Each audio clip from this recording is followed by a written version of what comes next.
Semoga yang subscribe diberikan rezeki melimpah dari jalan tak terduga. Dan yang like komen, dimudahkan jalannya menuju surga di hari akhir nanti. Siapa yang tak mendengar nama Qorun? Dia adalah seorang sosok kaya raya di zaman Nabi Musa yang namanya melegenda hingga sekarang. Kisahnya diabadikan dalam Al-Quran, bahkan menjadi peribahasa atau ungkapan di masyarakat guna menggambarkan seseorang yang mirip dengan tabiatnya atau menisbatkan harta yang ditemukan terpendam dalam tanah sebagai harta Qorun. Qorun adalah miliarder kaya raya yang hidup sejaman dengan Nabi Musa. Saking kaya rayanya, Qorun setiap kali keluar dari rumahnya, ia didampingi dengan 300 pelayan laki-laki dan 300 pelayan perempuan. Qorun juga dikawal oleh 4.000 pengawal yang diiringi 4.000 binatang ternak ditambah 60 ekor unta yang khusus membawa kunci-kunci gudang penyimpanan harta kekayaannya itu. Itu dilakukan semata-mata sebagai bentuk kesombongan bahwa dialah manusia paling kaya, paling terhormat, dan memiliki pengikut setia. Ia merasa lebih mulia dibandingkan Nabi Musa alaihissalam. Orang-orang tentu saja akan penasaran seberapa banyak harta kekayaan Qorun jika pengawal dan pembawa kunci gudang kekayaannya sebanyak itu. Lalu berapa banyakkah harta yang dimiliki Qorun yang disimpan di dalam gudangnya tersebut? Sebelum saya melanjutkan, dimohon untuk menonton video ini sampai selesai supaya tidak ada kesalahpahaman dalam memahami isi cerita, serta mohon bantu channel ini semakin berkembang dengan cara tekan subscribe dan silakan tinggalkan like serta komen positifnya. Semoga dukungan pemirsa Risalah Kehidupan bernilai pahala dan menjadi wasilah dimudahkannya segala urusan pemirsa sekalian. Pemirsa Risalah Kehidupan, di zaman sekarang banyak orang yang mengistilahkan rezeki yang tak terduga dengan istilah harta Qorun. Lalu dari manakah sumber harta kekayaan Qorun yang sangat luar biasa itu? Serta di manakah Qorun dan hartanya ditenggelamkan? Siapakah Qorun dan bagaimana kisahnya dengan Nabi Musa? Qorun merupakan kaum Nabi Musa alaihissalam. Disebutkan oleh Ibnu Jurayj, nama lengkap Qorun adalah Qorun ibnu Yashar, ibnu Qahis, ibnu Lawi, ibnu Yakub. Ia merupakan putra paman atau sepupu Nabi Musa alaihissalam. Pasalnya, Nabi Musa alaihissalam sendiri adalah putra Imran, sedangkan Imran adalah putra Qahis. Dengan kata lain, Qorun masih satu kakek dengan Nabi Musa alaihissalam, yakni kakek Qahis. Ia adalah umat Nabi Musa yang taat. Tidak hanya memiliki banyak harta, Qorun juga termasuk orang yang cerdas dan berilmu. Ia menguasai ilmu duniawi dan ilmu ukhrawi, dan tercatat bahwa Qorun adalah ahli di bidang kimia. Dirinya tercatat sebagai ahli kitab Taurat setelah Nabi Musa. Kepandaian Qorun dalam ilmu agama membuat dirinya sering disebut dengan ilmu nawir, atau orang yang memberi cahaya dan penerangan. Suaranya terkenal merdu dalam membaca kitab Taurat.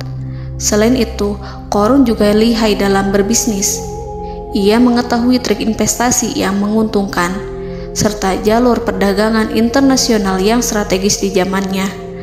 Kekayaan Qorun begitu banyak, sebagaimana tercatat dalam surat Al-Qasas ayat 76. Sesungguhnya Qorun termasuk kaum Musa, tetapi dia berlaku aniaya terhadap mereka. Kami menganugerahkan kepadanya perbendaharaan harta yang kunci-kuncinya sungguh berat dipikul oleh sejumlah orang-orang yang kuat. Dalam riwayat Kaisamah disebutkan, kunci gudang kekayaan Qorun dibutuhkan 60 bigol atau sejenis kuda kecil. Ukuran kuncinya sebesar jari, bahannya terbuat dari kulit, dan setiap kunci digunakan untuk satu gudang. Maka keluarlah Qorun kepada kaumnya dalam kemegahannya. Para ulama tafsir menjelaskan Qarun keluar dengan mewah diiringi dengan 300 gadis berbaju merah dan 4.000 kendaraan kuda. Tak heran, iring-iringan Qarun itu mengundang decak kagum mereka yang gandrung terhadap harta kekayaan. Sebagaimana yang terekam dalam ayat Al-Quran, moga-moga kiranya kita mempunyai seperti apa yang telah diberikan kepada Qarun. Sesungguhnya ia benar-benar mempunyai keberuntungan yang besar. Quran Surat Al-Qasas ayat 79. Namun tak sedikit kaumnya yang mengingatkan. Ingatlah ketika kaumnya berkata kepadanya, janganlah engkau terlalu bangga, sesungguhnya Allah tidak menyukai orang-orang yang terlalu membanggakan diri atau farihin. Ulama menafsirkan istilah farihin di sana juga berarti takabur, zolim, berbuat kerusakan, arogan, dan tak mau bersyukur terhadap nikmat. Qarun dikisahkan memiliki ribuan kuda yang berisikan emas dan perak.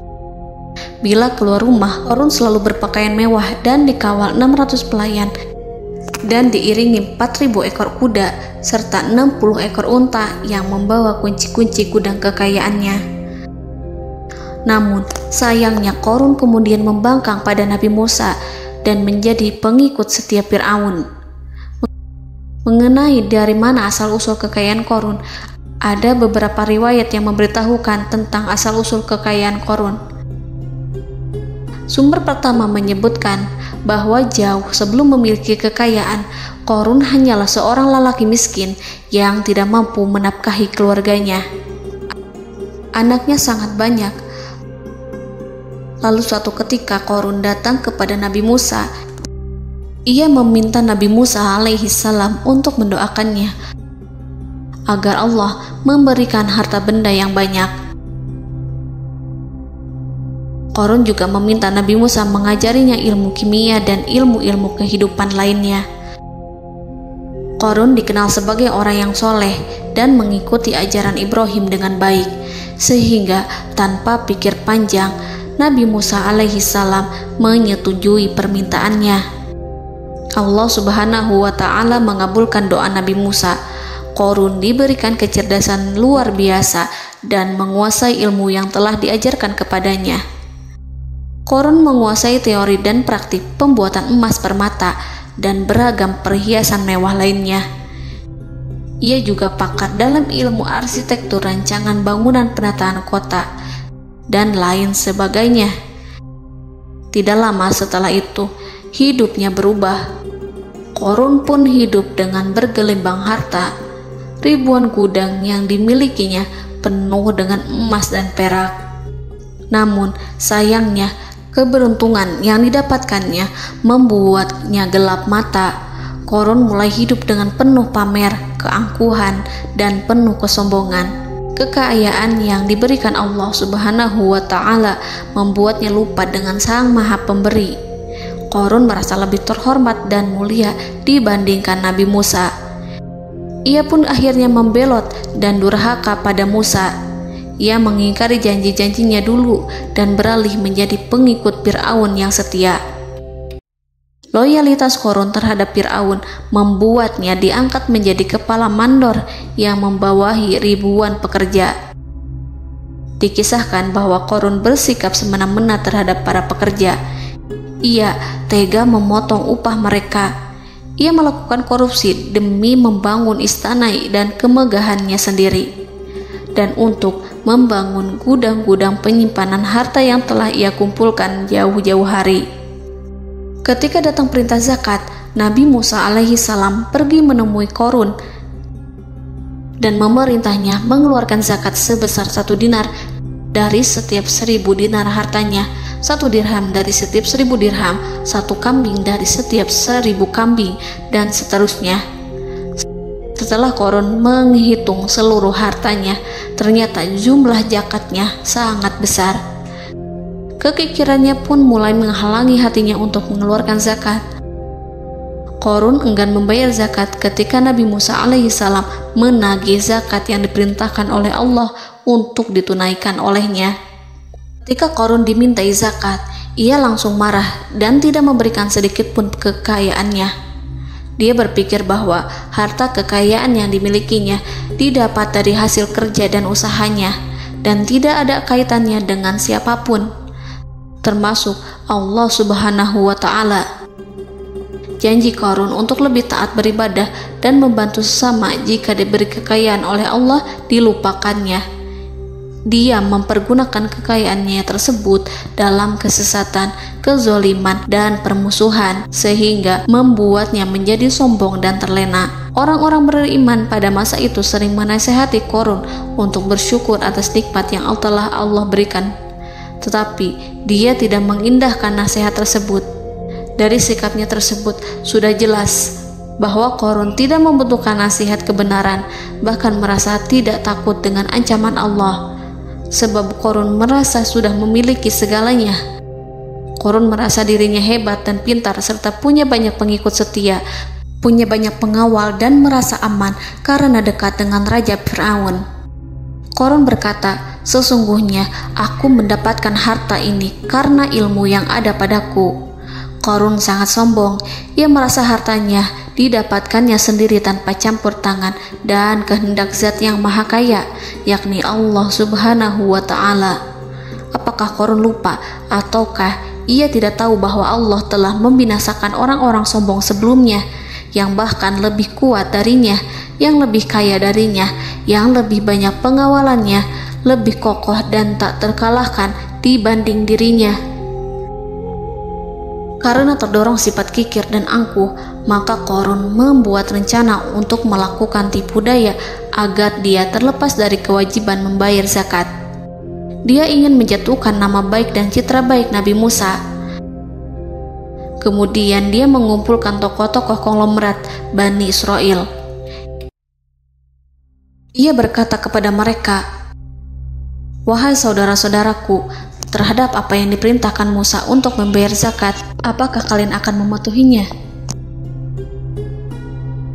Sekarang dia hendak mengambil harta yang ada di tangan kalian, maka pikirkanlah suatu cara untuk menghindari perintahnya." Para pembesar-pembesar yang dipanggil kemudian menjawab, "Wahai paduka Qarun, engkau lebih besar daripada kami. Kami akan melakukan apapun yang kau inginkan." Qarun berkata, "Datangkanlah kepadaku wanita cantik. Aku akan memberinya hadiah besar jika ia berhasil menggoda dan memfitnah Musa." Ketika wanita cantik yang diinginkannya datang, Qarun memberikan kepadanya uang muka sebagai jaminan. Ia akan membayarkan seluruh yang dijanjikannya ketika berhasil menjalankan misinya. Bukan hanya itu, Qarun pun berjanji akan menjadikan wanita ini sebagai istrinya. Keesokan harinya, Qarun mengumpulkan Bani Israel. Setelah itu, Qarun menghadap kepada Nabi Musa seraya berkata, "Orang-orang menanti kedatangan Anda, sampaikanlah saran dan nasihat kepada mereka." Nabi Musa kemudian keluar dari rumahnya. Ia mulai menyampaikan nasihat pada umatnya. Di antara nasihatnya, beliau berkata, "Barang siapa yang mencuri, aku akan memotong tangannya. Barang siapa yang memfitnah, aku akan mencambuknya sebanyak 70 kali. Barang siapa yang tidak mempunyai istri dan dia berbuat zina, maka aku akan mencambuknya sebanyak 70 kali. Adapun barang siapa yang memiliki istri dan ia berbuat zina, aku akan rajam dia sampai mati." Qarun kemudian berkata, "Apakah ini juga berlaku untuk Anda jika Anda sendiri yang berbuat zina? Apakah Anda akan menerima hukumannya?" Kemudian Nabi Musa menjawab, "Ya, meskipun saya sendiri yang melakukannya." Maka kemudian Qarun memanggil wanita yang telah dibayarnya. Wanita itu berdiri di depan Nabi Musa dan Bani Israel yang telah berkumpul, mengaku sedang hamil karena berhubungan badan dengan Nabi Musa. Maka marahlah Nabi Musa atas fitnah kejam yang diarahkan kepadanya. Kemudian Nabi Musa melakukan sholat 2 rakaat, lalu mendatangi wanita itu dan menyumpahnya agar mengatakan siapa yang menyuruhnya. Wanita itu menjadi ketakutan. Ia bergemetar di depan Nabi Musa dan mengaku bahwa yang menyuruhnya adalah Qarun. Lalu wanita itu bertaubat dan meminta maaf kepada Nabi Musa. Seketika Nabi Musa bersujud seraya berdoa kepada Allah agar menimpakan azab kepada Qarun. Allah memberi wahyu kepada Musa bahwa bumi telah dijadikan tunduk kepada perintah Nabi Musa. Kemudian Nabi Musa berkata kepada bumi, "Wahai bumi, telanlah Qarun beserta kekayaannya, habiskanlah semua." Kala itu Allah menurunkan wahyu kepada Musa alaihissalam untuk memerintah bumi apapun yang diinginkannya. Begitu Nabi Musa alaihissalam datang dengan wajah sangat marah, barulah Qarun merajuk, "Wahai Musa, sayangilah aku." Sementara Nabi Musa alaihissalam tak bergeming. Beliau lantas berkata pada bumi, "Wahai bumi, ambillah mereka." Seketika rumah Qarun mulai bergetar. Qarun dan antek-anteknya mulai dibenamkan hingga bagian lututnya. Rumahnya ikut turun sedalam lutut. Qarun kembali merajuk, "Sayangilah aku Musa." Rumahnya kembali berguncang. Kini Qarun dan kawan-kawannya kembali terbenam hingga pusar. Demikian pula rumahnya. Qarun terus merajuk, "Wahai Musa, sayangilah aku." Sementara Nabi Musa alaihissalam kembali meminta bumi, "Wahai bumi, ambillah mereka." Rumah Qarun berguncang lagi, sementara Qarun dan kawan-kawannya terus terbenam hingga bagian tenggorokannya. Demikian pula rumahnya. Qarun lagi-lagi menjerit, "Wahai Musa, sayangilah aku." Namun Nabi Musa alaihissalam tak bergeming. Beliau terus meminta bumi menelannya hingga akhirnya Qarun dan kawan-kawannya hilang seluruhnya ditelan bumi. Tak lama setelah itu Allah berkata, "Wahai Musa, apa yang membuatmu bersikap demikian? Padahal demi kemuliaanku, andai dia Qarun berdoa kepadaku, niscaya aku akan rahmati. Maka kami benamkan dia beserta rumahnya ke dalam bumi, maka tidak ada baginya satu golongan pun yang akan menolongnya selain Allah, dan dia tidak termasuk orang-orang yang dapat membela diri." Quran Surat Al-Qasas ayat 81. Lalu di manakah lokasi ditenggelamkannya Qarun beserta harta bendanya? Konon berdasarkan kepercayaan beberapa masyarakat setempat, Qarun ditenggelamkan di sekitar sungai atau danau Moris yang terkenal di kota Payom, negara Mesir. Qarun konon mendirikan istana dan di tempat itu pula ia ditenggelamkan. Dahulu, Qarun berkeinginan membangun sebuah istana, namun tidak diizinkan oleh Fir'aun jika istana itu dibangun di samping istana Fir'aun. Terlebih, Qarun juga tidak ingin membangun istana di tengah pemukiman Bani Israel yang terletak di tanah Jasan. Fir'aun pun memberikan tanah di wilayah Fayom.